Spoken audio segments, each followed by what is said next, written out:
Are you looking to boost your course sales, increase student engagement, and offer massive value without creating new content? Then the Course Bundle feature in MasterStudy LMS is the ultimate tool you're missing.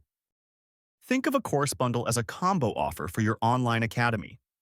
You take multiple courses, group them into one package, and sell them at a special bundled price. It's like giving your students a complete learning pack, one purchase, multiple courses unlocked instantly. To use this feature, you simply go to Dashboard, then MasterStudy LMS and click Add-ons, and enable the Course Bundles add-on. This option becomes available when you're using MasterStudy LMS Pro Plus.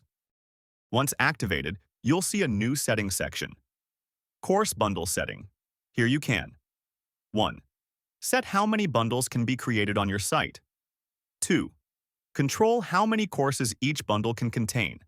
Default is 5. This is perfect for keeping your LMS organized and maintaining quality control. Now comes the exciting part, actually building your bundle. A simple but important rule: all courses inside a bundle must be authored by the same instructor.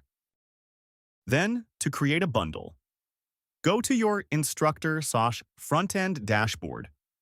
Click Add New Bundle, add your bundle title, description, image, and price. Select the courses you want to include. With just a few clicks, your bundle is ready to go live. Creating a bundle is step 1, but displaying it beautifully to your students is what sells it. If you're serious about scaling your online academy, course bundles are a feature you can't ignore. MasterStudy LMS makes it incredibly easy, and the results can transform your e-learning business.